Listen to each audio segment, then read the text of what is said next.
সুপ্রভাত বন্ধুরা, আজ 23 ডিসেম্বর মঙ্গলবার।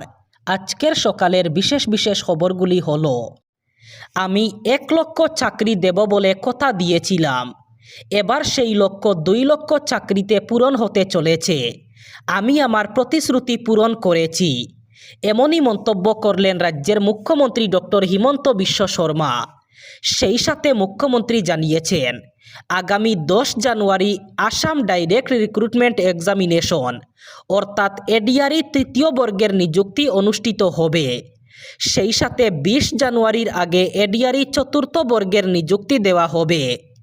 সেই সাথে আগামী ফেব্রুয়ারি মাসে আরও বিভিন্ন বিভাগে নিযুক্তি দেওয়া হবে বলে ঘোষণা করেছেন রাজ্যের মুখ্যমন্ত্রী হিমন্ত বিশ্ব শর্মা। ভারতীয় রেলে চাকরি দেওয়ার নাম করে অর্থ লেনদেনের অভিযোগে রামকৃষ্ণনগরে হাতে নাতে আটক এক স্কুল শিক্ষক। ধৃতের সূত্র ধরেই চাকরি সংক্রান্ত অনিয়মের অভিযোগের প্রসঙ্গ উঠে আসে হাইলাকান্দির আলগাপুর এলাকায়। এই ঘটনায় আসিফ লস্কর নামের আরও এক শিক্ষকের নামও উঠে এসেছে। ভারতীয় রেলের চতুর্থ শ্রেণীর কর্মী পদে চাকরি দেওয়ার আশ্বাস দিয়ে মাথা পিছু 1 লক্ষ টাকা করে আদায়ের অভিযোগ, একাধিক বেকার যুবক যুবতীর কাছ থেকে বিপুল পরিমাণ অর্থ নেওয়ার অভিযোগ।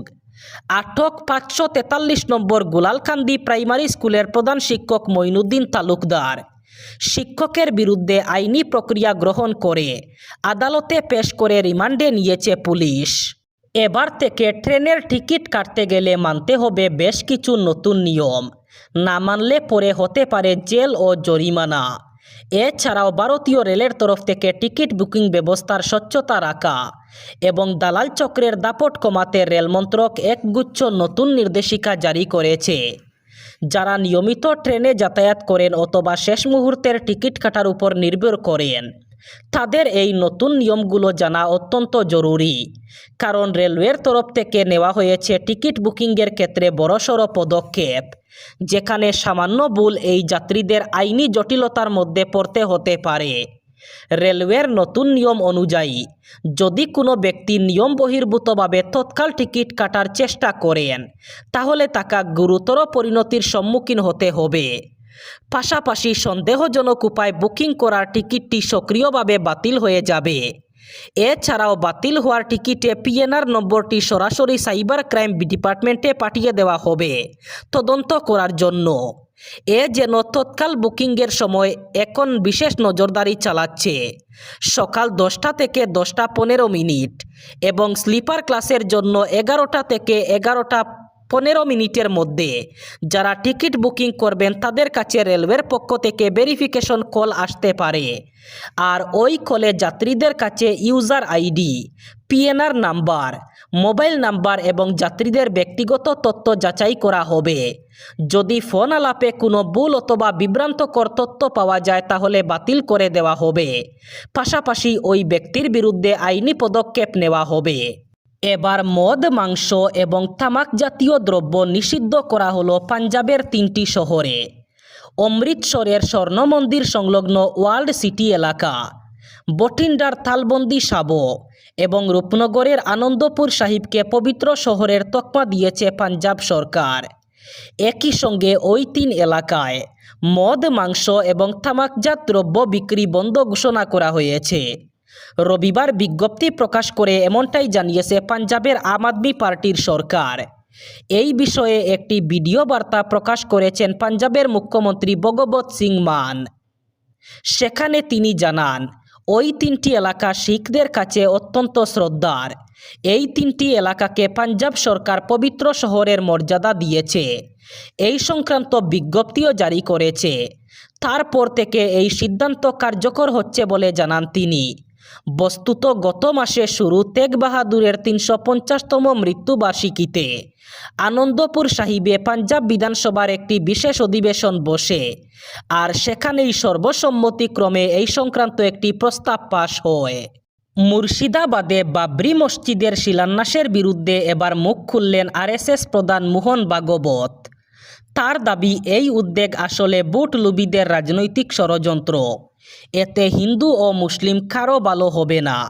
গত 6 ডিসেম্বর মহা আড়ম্বরের সঙ্গে মুর্শিদাবাদে বিতর্কিত বাবরি মসজিদের শিলান্যাস করেন তৃণমূলের বহিষ্কৃত বিধায়ক হুমায়ুন কবির। ওই বিধায়কের দাবি অনুযায়ী প্রায় 300 কোটি টাকা ব্যয়ে নির্মিত হবে এই মসজিদ। রবিবার মোহন ভাগবতকে এই ইস্যুতে প্রশ্ন করা হলে তিনি বলেন, বাবরি মসজিদ পুনর্নির্মাণ আসলে অতীতের বিতর্ক নতুন করে উস্কে দেওয়ার একটি রাজনৈতিক ষড়যন্ত্র। এই মসজিদ নির্মাণ আসলে বুটলুবিদের রাজনৈতিক স্বার্থসিদ্ধির পন্থা, তবে এর ফলে হিন্দু অথবা মুসলিমদের কারো ভালো হবে না।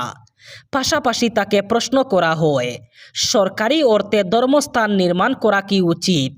উত্তরে তিনি বলেন, সরকারি টাকায় ধর্মস্থান নির্মাণ করা একেবারেই উচিত নয়, এটাই নিয়ম। সোমনাথ মন্দির প্রসঙ্গে তিনি বলেন, এই মন্দির ট্রাস্টের টাকায় হয়েছিল। সেই সময় সর্দার বল্লভভাই পাটেল স্বরাষ্ট্রমন্ত্রী ছিলেন।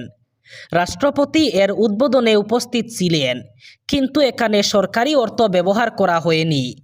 একইভাবে সুপ্রিম কোর্টের রায়ের পর রাম মন্দির তৈরি করা হয়েছিল।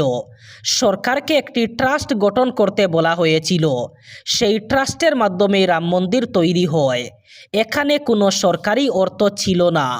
বাজারিছড়া থানাধীন সলগই বাজারে রবিবার সন্ধ্যায় ঘটে যায় এক চাঞ্চল্যকর ঘটনা। সাপ্তাহিক হাটে মোবাইল চুরি করতে গিয়ে জনতার হাতে ধরা পড়ে এক অজ্ঞাত পরিচয় যুবক। অভিযোগ, চুরির সময় হাতে নাতে ধরা পড়ার পর উত্তেজিত জনতা তাকে গণপিটুনি দেয় প্রত্যক্ষদর্শীদের দাবি। পরিস্থিতি ক্রমশ উত্তপ্ত হয়ে উঠলে সুযোগ বুঝে জনতার হাত থেকে পালানোর চেষ্টা করে ধৃত মোবাইল চোর। সেই সময় 8 নম্বর জাতীয় সড়ক দিয়ে দ্রুত গতিতে আসা একটি চলন্ত বাহনের সঙ্গে তার মুখোমুখি সংঘর্ষ ঘটে। প্রবল ধাক্কায় সে সড়কের পাশেই ছিটকে পড়ে গুরুতর আহত হয়। ঘটনাস্থলেই আহত যুবকের মুখ নাক দিয়ে রক্তক্ষরণ হতে দেখা যায়। ঘটনার পর গোটা সলগই বাজার জুড়ে চরম চাঞ্চল্যের সৃষ্টি হয়। স্থানীয় ব্যবসায়ী ও সাধারণ মানুষ দ্রুত ঘটনাস্থলে ভিড় জমান। খবর পেয়ে সলগই বাজার বিডিপি সম্পাদক মলয় দাস বিষয়টি অবিলম্বে স্থানীয় পুলিশের নজরে আনেন। ঘটনার খবর পেয়ে বাজারিছড়া থানার ওসি আনন্দ মেদির নির্দেশে পুলিশের একটি দল দ্রুত ঘটনাস্থলে পৌঁছে আহত ব্যক্তিকে উদ্ধার করে। এবার শেষ খবর।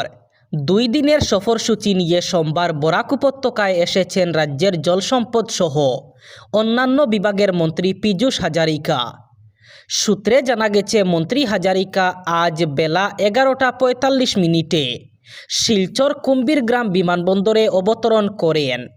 এরপর দুপুর 12:15 লক্ষ্মীপুর বাগানে গিয়ে জলসম্পদ বিভাগের একটি কাজের শিলান্যাস সেরে সেখান থেকে বিধায়ক মন্ত্রী কৌশিক রায়ের বাড়িতে যান। এর পরবর্তীতে দুপুর 2:30 সুনাই বিধানসভা এলাকার কচুদরমে এবং বিকেল 4:30 উত্তর কৃষ্ণপুর 2য় খণ্ডে জলসম্পদ বিভাগের বাঙ্গন প্রতিরোধের কাজের শিলান্যাস করেন। আজ মন্ত্রী শিলচর আবর্ত ভবনে রাত কাটাবেন। আগামীকাল সকাল 9:30 তিনি শিলচর রাধামাধব রোডে সিঙ্গির খালের জল নিষ্কাশনের জন্য কালভার্টের শিলান্যাস করে চলে যাবেন হাইলাকান্দিতে। বেলা 11টায় হাইলাকান্দি বিজেপি কার্যালয়ে যোগ দেবেন দলীয় সভায়। এই সভা সেরে দুপুর 12টায় রামকৃষ্ণনগরে সিডিসি কার্যালয়ে শিলান্যাস অনুষ্ঠানে যোগ দিয়ে যাবেন শ্রীভূমিতে। দুপুর 2:30 শ্রীভূমিতে বিজেপি কার্যালয়ে যোগ দেবেন দলীয় সভায়। বিকেল 3:30টায় শ্রীভূমি থেকে রওনা হবেন ডিমা হাসাওয়ের উদ্দেশ্যে।